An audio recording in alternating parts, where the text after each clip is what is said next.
CECOPA is the international organization for cooperatives active in industry and services. We are the sector organization of the International Cooperative Alliance that Bruno presented just before the lunch break. And we have at world level two regional organizations, one in Europe called CECOP-CICOPA Europe, and one in America called the CECOP Americas. I am the Secretary General of CECOP, so the European organization, and CECOPA. Actually, the Brussels office, the office of CECOPA, is hosting the office of CECOPA, so that's where we are based.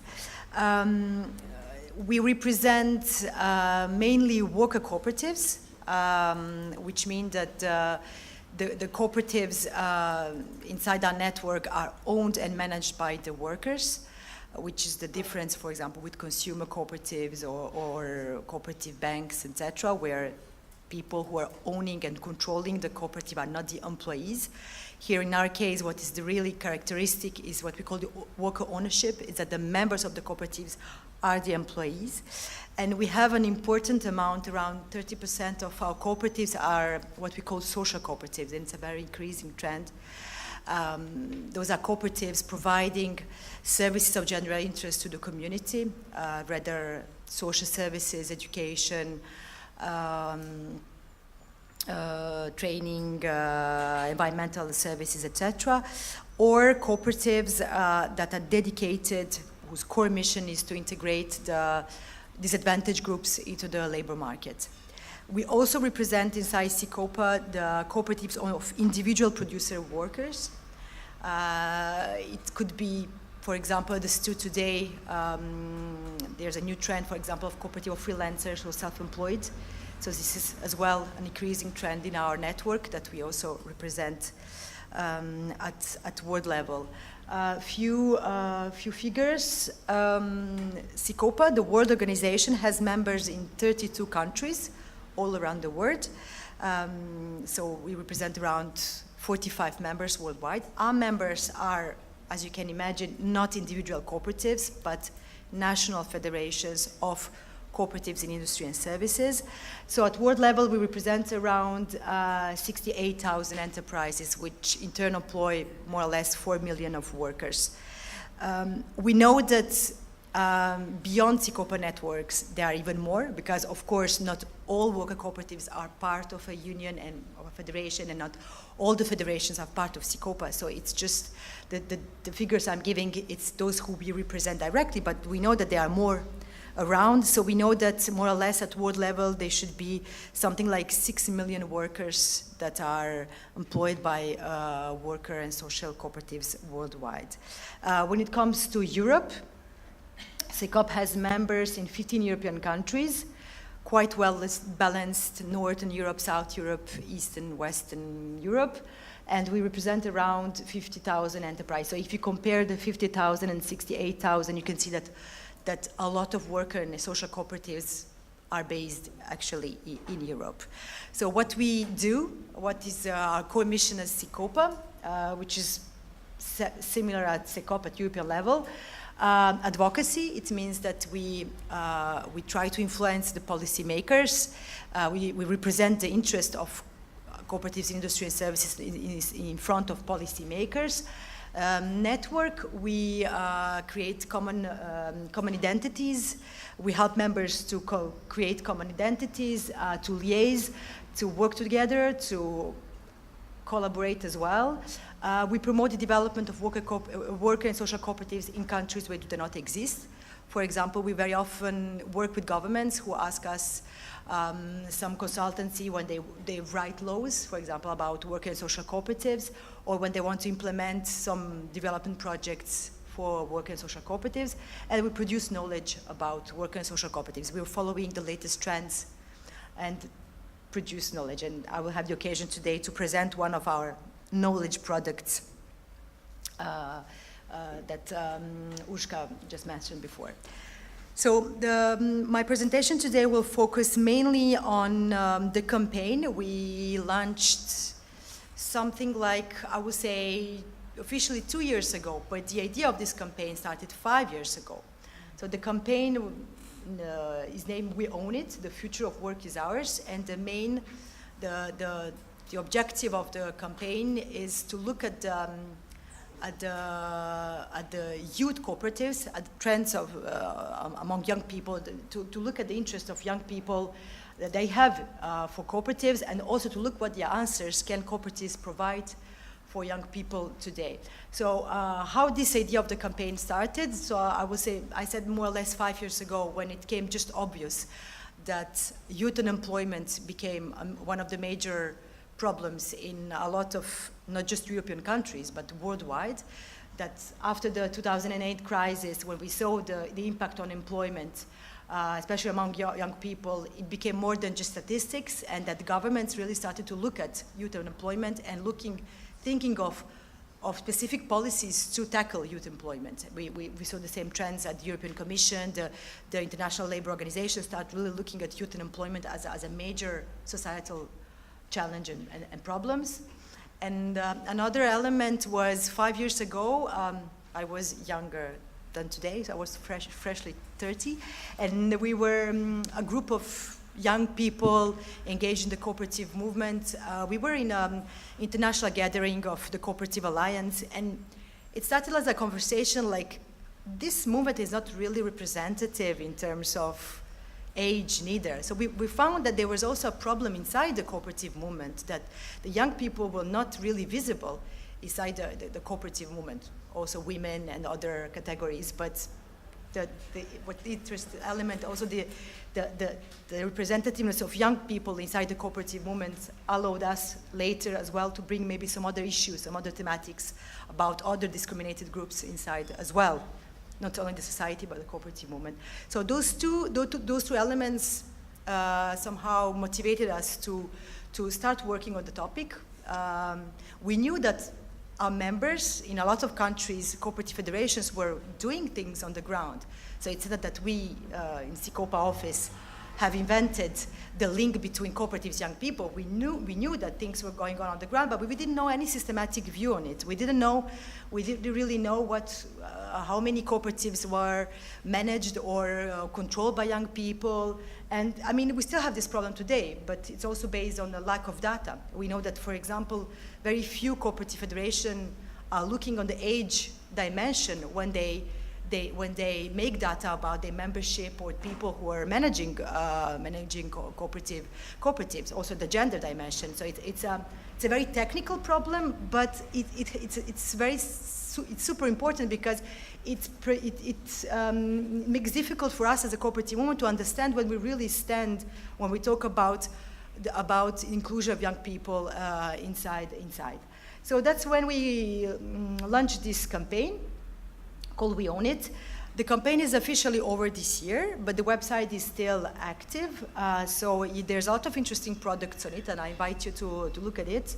And I will present one of the products of the campaign specifically now, which was like somehow the closing product of the campaign. During the 2 years of campaign, we gathered a lot of information, conclusions, and we decided to put it in a study. It's quite ambitious study. It's almost 100-page study, so that's why I'm very thankful that Kaya and colleagues went through it, translated, and make a summary, because it can be a very interesting entry point. And for those who are not have patience to read 100 pages, it could be a very good start. But nevertheless, I think it's a very good one, so I encourage you to take time and to read it. So why the study is more or less, I mean, what I said to you. We needed to have some, we wanted to have some proofs and some, we wanted to analyze the trends among our members and to try to somehow quantify it and understand how many young people are involved in cooperatives, how do they look, those cooperatives, how do cooperatives look like, those cooperatives managed by young people, are they different of the others? So we wanted to draw a picture to understand what are the trends and etc. I have to say that there are a lot of methodological limitations. It's not a purely scientific study because we did it through a survey. we organized a survey worldwide among all of our members in CICOPA, and we reached something around 70. We received answers from 77 youth cooperatives, so I mean cooperatives at least managed by we didn't want to have criteria as too restrictive, but managed by young people or having young people the majority in the membership, or with the managers, with young managers at the head of the cooperative. So 67 of the answers were analyzed, and we have to say they're probably not representative of the whole CICOPA movement, because those young people who answer to those studies, we call them young cooperative leaders. Those are the young people who are the most connected, first very technically, I mean connected, those are who've been informed about our consultation, but also involved in the cooperative movements. And we can suppose that there are a lot of young cooperatives managed by young people who are totally disconnected from the cooperatives movement that we couldn't really reach. So it's not a totally representative sample, but still I think it's an interesting one.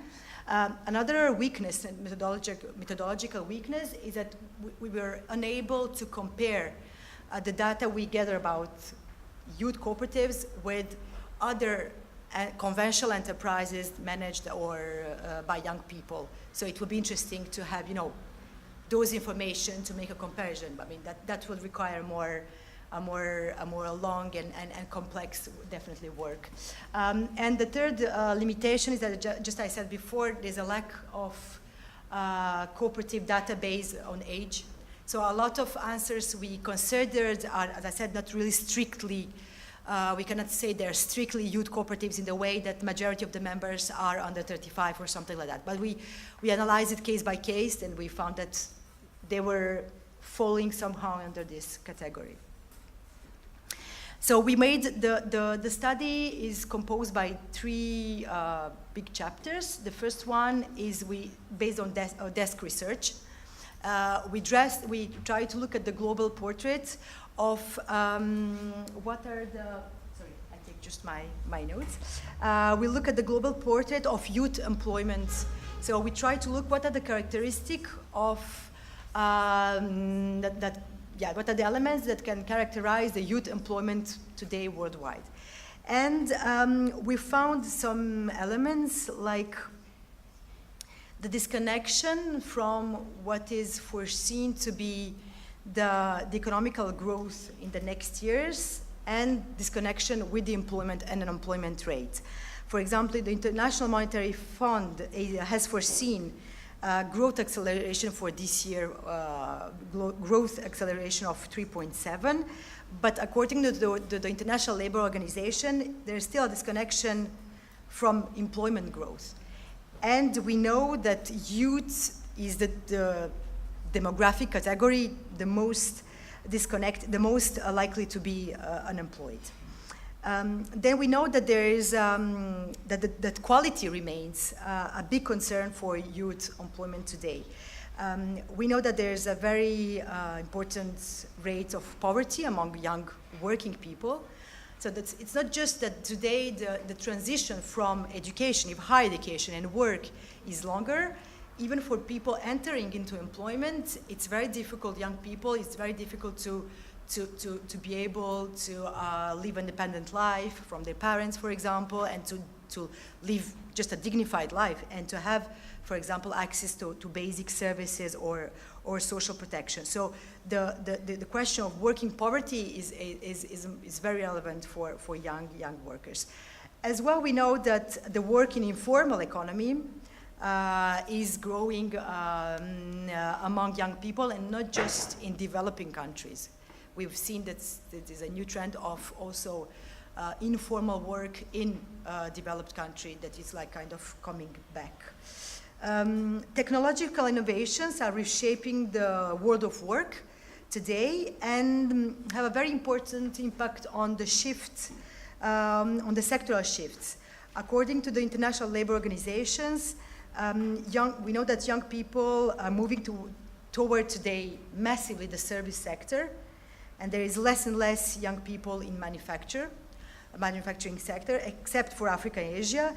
And we know that there is more and more people entering into the sector of health and social services. And with the aging of population, especially in Europe, we can expect that in the future years and decades that will be a major concern. So there's a big challenge for skills as well, to be ready to prepare young people for those new skills. We also know that the technological changes have facilitating the increase of self-employment and new non-standard types of work, like freelancers, zero-hour contracts, part-time workers, etc.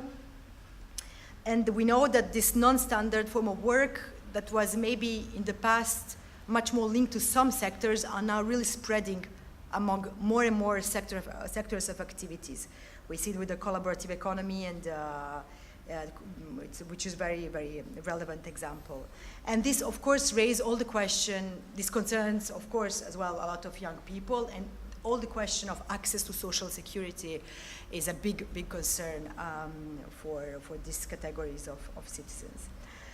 What we also have noticed that since the 2008 crisis, we noticed like a kind of attention from policymakers, and it was also confirmed, maybe it even comes from the European Commission, I don't know, to push young people toward entrepreneurship. It's like there's a new trend, like to tell to young people, you're responsible for your own future. So if you're unemployed, entrepreneurship is one solution for you, but then you're the one responsible, and you have to find a solution for yourself. And this can be a quite dangerous discourse. Especially we, from the cooperative movement, representing enterprise, we know how, in order to promote entrepreneurship, you need favorable frameworks, legal frameworks, support policies, advising, development centers, and all those supporting ecosystem. So the second chapter of our study now is looking at the results we got from the survey. So that's what I'm going to share with you today. What this survey we've done is telling us, what is this picture that is drawing, what the picture we can draw of those youth cooperatives that answer to our question. We received, as I said, answers from 64 cooperatives from 31 countries. As you can see, the majority of answers came from Europe.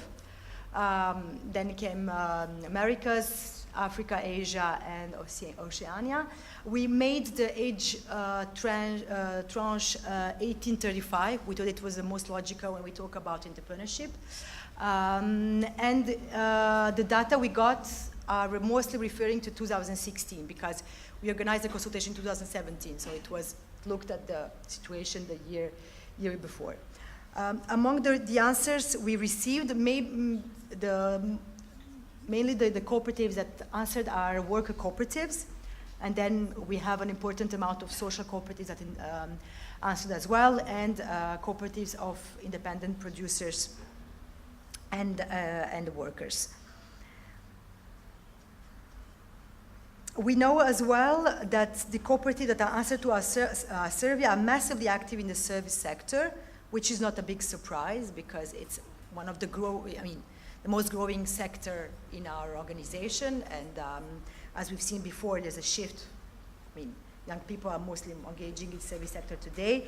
So concretely, the cooperatives that we received answers are mainly active in telecommunication, information technologies, programming, research, legal accounting activities, consulting, marketing, etc.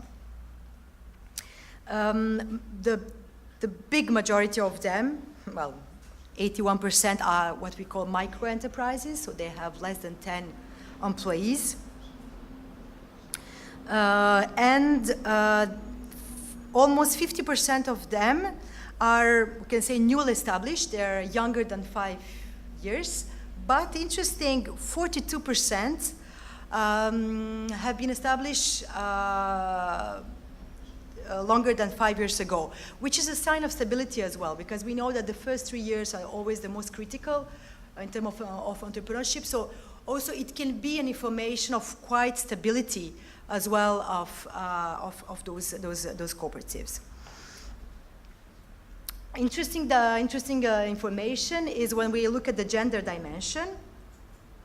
We know that the elected positions in those cooperatives, like chairpersons, presidents, board of directors, are mostly held by men. However, slightly more women than men are in management positions of those cooperatives. Women represent largest group among non-members employees. We can make a link with, because service sector is also mainly sector concerning women, but I mean, there might be other readings given that. And we see that there is a high amount of women within the members of the cooperatives. We also, the youth cooperatives reported quite positive trends when it comes to their economical situation in 2016 in terms of production and sales. So quite good performances reported by most of the respondents, and quite positive trends in terms of employment, which means that they're reported either increasing or stable trends in jobs, in working positions inside their cooperatives. Very interesting, 90% of them, so like huge amount, expressed very positive expectations for the next 5 years in terms of economic performances, job creation, etc. So quite optimistic feelings. Then we also asked the question to the respondents, what kind of innovation strategy do they plan for the future? And in terms of innovation, we really suggested a wider approach of innovation. So not just innovation in technology and production and sales, but also in the way you organize your governance, and so very wide concept of innovation. So mainly the answers we got that mainly they're investing in organizational innovation. So in terms of trainings of workers, training of members, the way the governance is organized inside the cooperative. Very interesting element, the way the transmission is ensured from senior workers or senior members and the younger. So it's very interesting as well that they mentioned this element of, because for us it's a very important element inside the cooperative movement to work on this intergenerational dimension. So that was a very interesting as well element for us. And then we asked them a question. We tried to understand what were the obstacles they have encountered when they were starting their cooperative experience, or the obstacles they can hear around them for other young people to be able to start a cooperative experience. And so just let's look first at the obstacles. And the first element that came was lack of finance, without big surprise. But then some interesting elements came out as other obstacles encountered, is the lack of awareness and recognition about the cooperative model in their countries, or the bad reputation that the cooperative model has, the lack of knowledge about this worker cooperatives. So even for people who knew about cooperatives, they were not really informed about what is a worker cooperative. Lack of training on cooperative management and governance. They report as well that as an obstacle, need for more intercooperation and solidarity inside the cooperative movement. Still weak intergenerational transmission of knowledge, but not only knowledge, of power.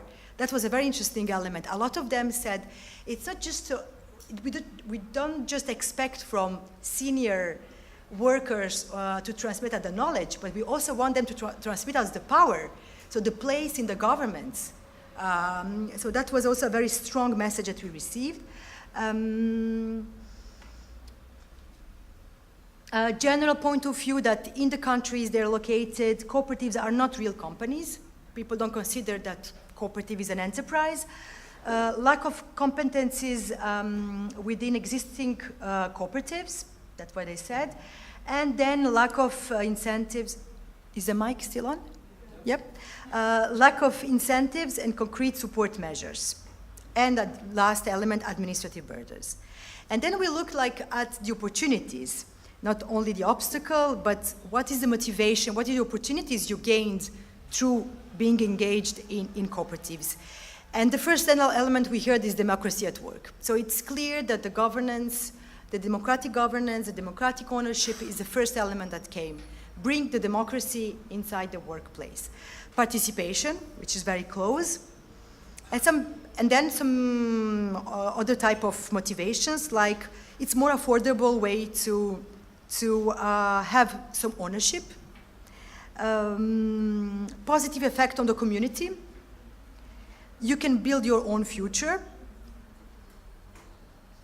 take a more proactive place in the society, self-empowerment, personal and professional development, benefit from the mutual support within the cooperative, from the cooperative movement, not being alone.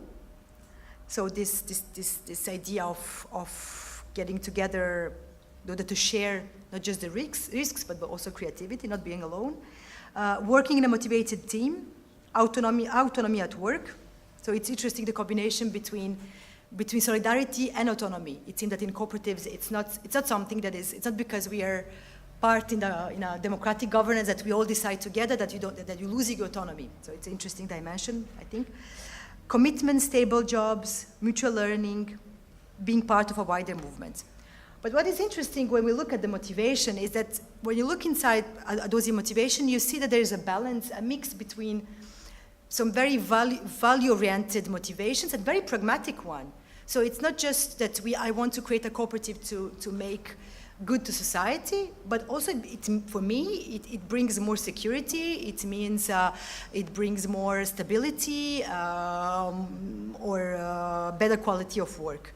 So I think this double mix, I think it's interesting in the motivations.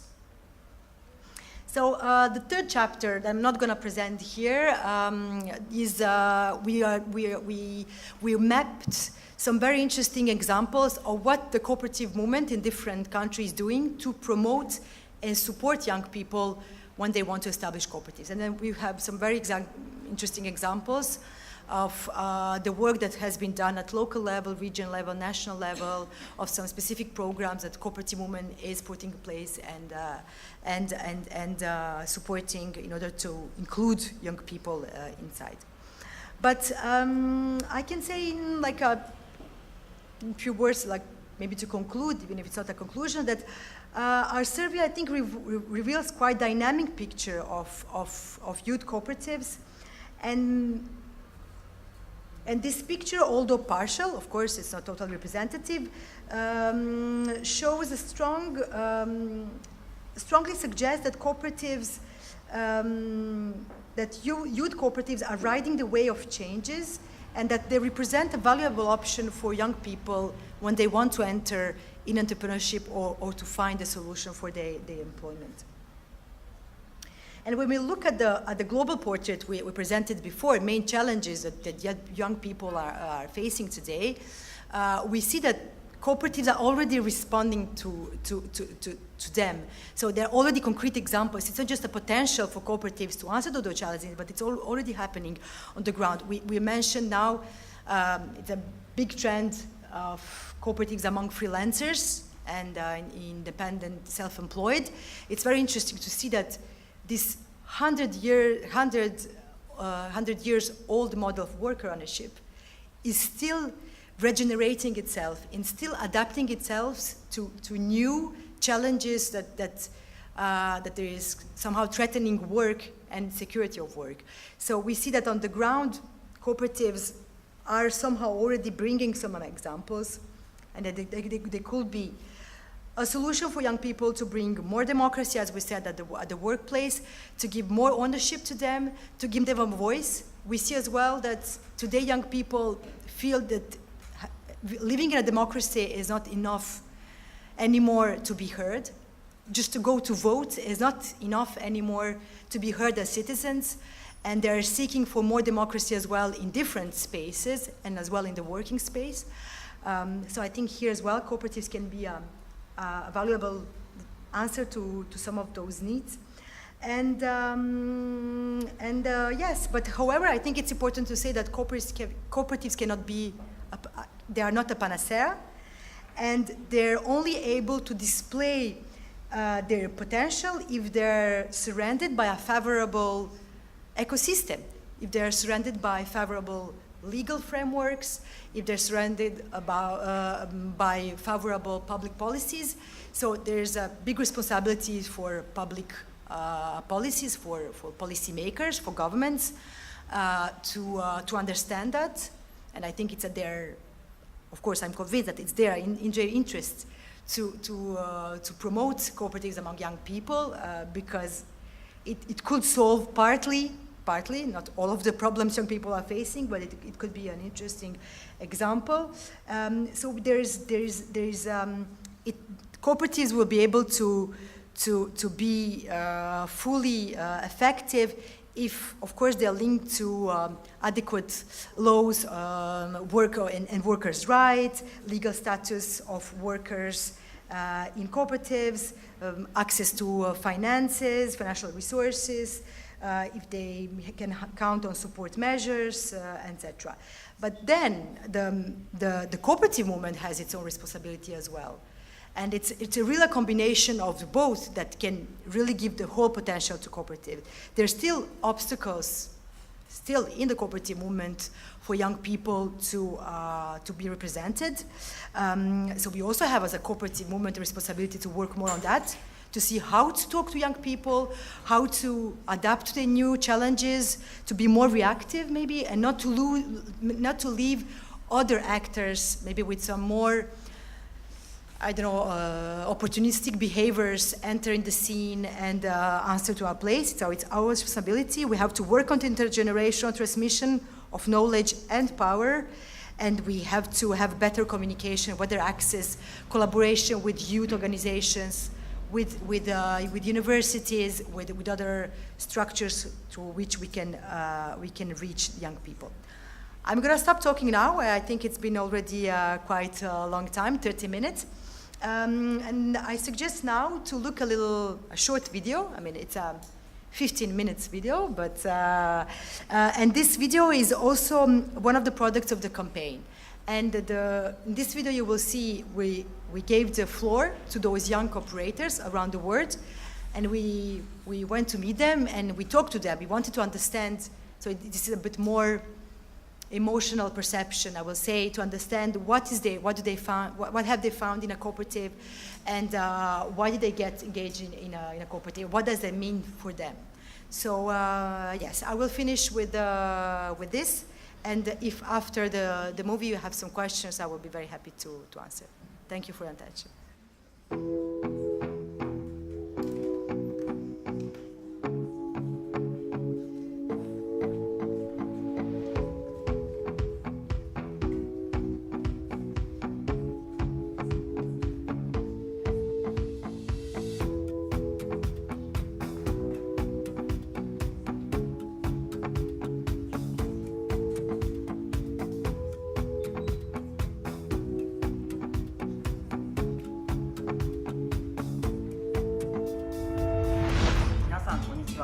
Hola.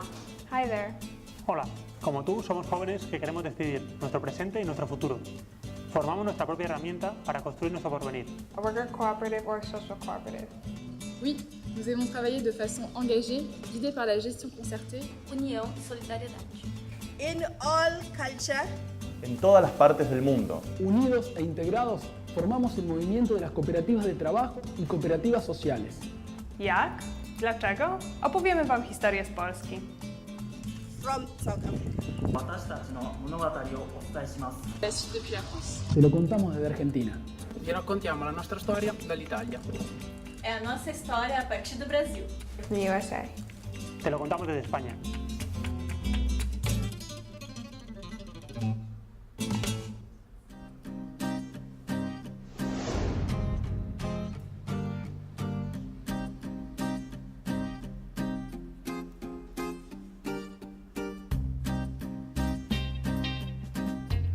Wszyscy przyzwyczailiśmy się, że wybieramy w demokratyczny sposób naszą reprezentację polityczną, prezydenta czy parlament. Jednak wiele osób dalej traktuje ze zdziwieniem pomysł wyboru sobie szefa w pracy.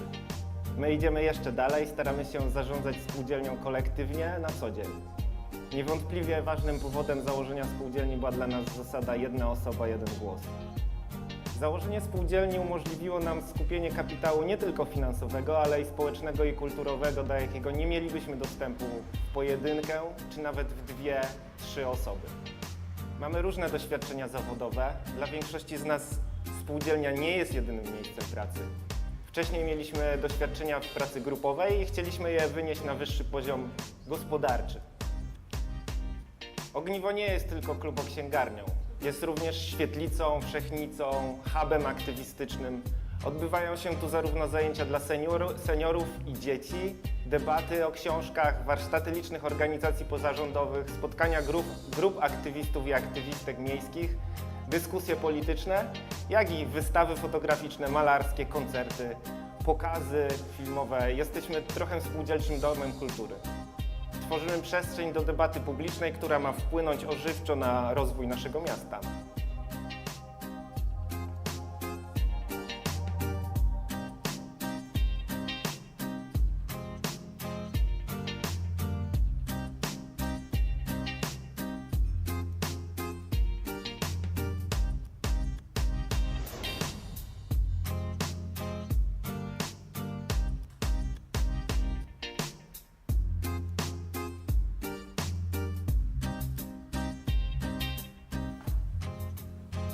I became a part of Future Focus because it gave me opportunities that my school and other places weren't able to provide for me, because it showed me different types of businesses, a different way to run a business instead of having to, instead of being like a proprietorship or a partnership and I had to answer to somebody else, where here I'm able to have a say in something and how something goes and I'm able to help make decisions.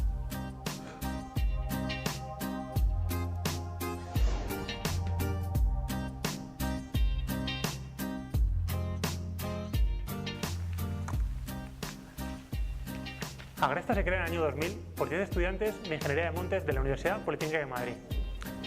En ese momento decidieron crear una empresa cooperativa, de emprendimiento colectivo, donde todos los trabajadores fueran los socios de la empresa.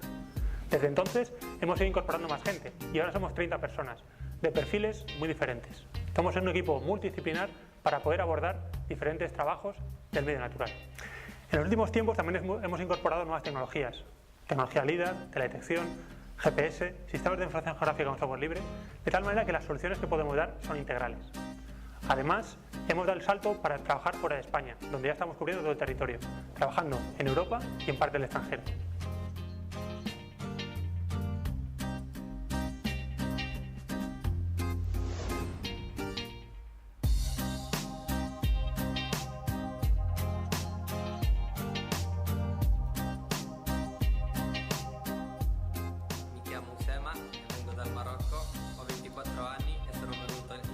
All'età di 7 anni con tutta la mia famiglia, cercando fortuna qua in Italia. Ho fatto tutte le scuole qua, sono diplomato in moda e calzatura, però non trovando lavoro, essendo un settore che è un po' in crisi, sono andato al centro giovani, conoscendo un educatore, mi ha proposto di fare la campagna. Sono 5 anni che lavoro in campagna, mi piace, ci sono venute incontro altre cooperative e ci hanno aiutato in questo bellissimo progetto. Lavorando con i miei amici mi ci trovo bene all'aria aperta, anche se un po' faticoso, ce la si fa benissimo.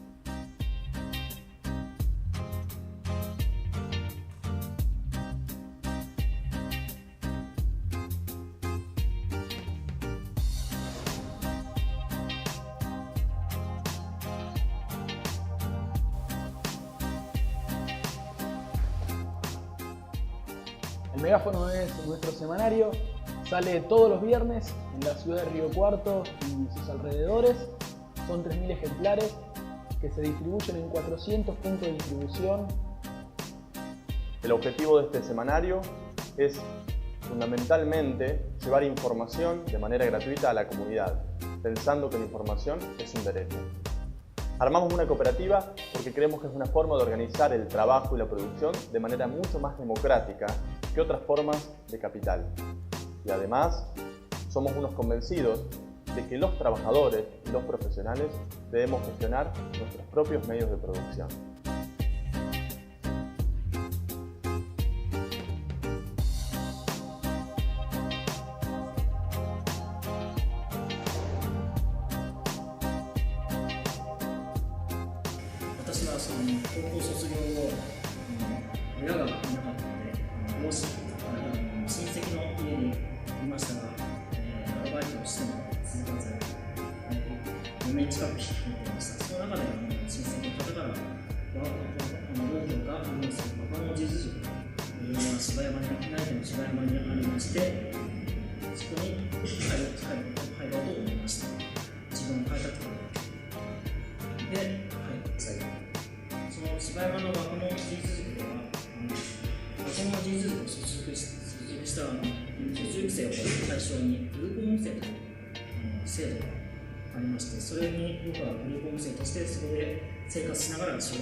Masibheka abantu sathola ukuthi abantu esiphila nabo abanalutho and uthola ukuthi bayalamba kodwa sabheka ukuthi yini ngempela abanayo sase siyathola ukuthi banomhlaba and kulo mhlaba bayakwazi ukusebenzisa kodwa basithola sathola ukuthi indlela abawusebenzisa ngakhona basebenzisa izinto ezibizayo kanti abanayo imali bakwazi ukusebenzisa futhi nani lesibulali izinambuzane efanele bayozithenga esitolo sabona ukuthi-ke thina sibaqeqeshe ngendlela yokuthi bakwazi ukuba basebenzise izinto zemvelo ezingababizi imali enkulu ukuze bakwazi ukonga kwakulokhu abantu okuncane abanako kusho ukuthi baye baqeqeshwa-ke abantu base beyaqala bayalima uma sebelimile-ke siyazi ukuthi badla ukudla okufresh okusuka engadini bahambe bakupheka emakhaya ukuze bangabulawa indlala noma sebenakho-ke lokho kudla uthola ukuthi-ke sebekutshalile engadini kuningi ukudla then sase sibona ukuthi uma sekukuningi-ke sebedlile bakwenzani okunye sase sibona njenge-co-op ukuthi kubalulekile ukuthi kube khona imakethe kube khona indawo lapho esihamba khona siyothatha umkhiqizo wabantu bese bekwazi ukuthi siyowudayisa emakethe.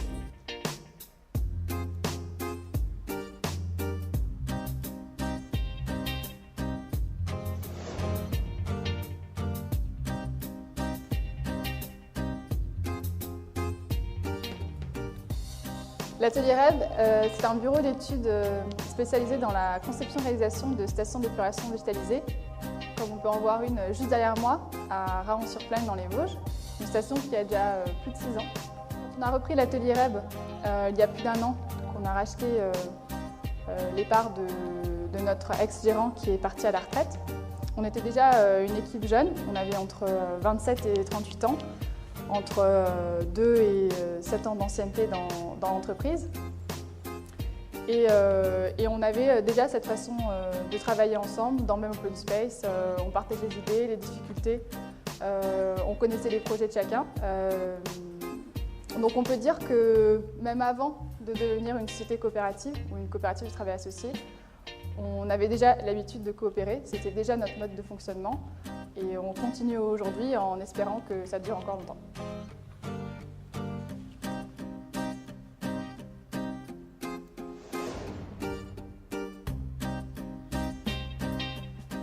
Então, se a gente simplesmente quiser transformar cidade ou mudar a realidade do país, sem com isso mudar a realidade do nosso trabalho cotidiano, isso não vai fazer sentido nenhum. A nossa organização interna, né, a forma de atuação, de ouvir os outros, de colaboração, de trabalho coletivo mesmo. O designer ele é um profissional que durante muito tempo teve atrás das mesas dentro das empresas. E acho que é um movimento mais recente, que não é só da profissão de designer, de outros também, de se tornar protagonista da cidade, do processo de trabalho, da transformação dos locais onde ele atua. Então acho que ele saiu de dentro desse papel das empresas para se tornar um ator social. Acho que isso é uma das coisas que a gente consegue vislumbrar como realização assim, do design, do designer, né, nesse sentido. Com certeza, eu acho que o designer ele tem uma série de metodologias na mão para fazer uma série de coisas. Podem ser objetos, podem ser objetos gráficos, podem ser simples, podem ser muitas coisas. Então, claro que junto com toda essa possibilidade vem também grandes responsabilidades e a gente se voltar também para buscar o bem das pessoas, uma economia diferente, é uma grande possibilidade que a gente tem e a gente consegue fazer isso profissionalmente também.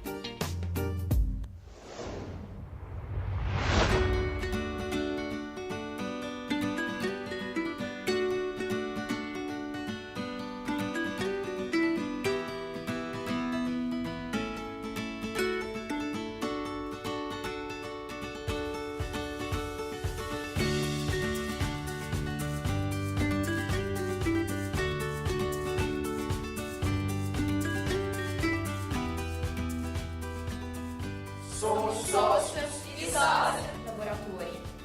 Insieme decidiamo il presente e il futuro della nostra cooperativa. Un modelo empresarial basado en los valores y principios de democracia, propiedad común de los bienes y distribución equitativa de los resultados. 私たちは自らの運命の主人公となることに伴うリスクや責任を共有しています。 Nous souhaitons proposer une économie différente pour les générations futures. Un saludo y hasta pronto desde España. Desde Argentina los saludamos. From everybody here in Worcester, USA, goodbye. Do zobaczenia w Obliwie. Bye bye. Tchau, aqui do Brasil. À bientôt.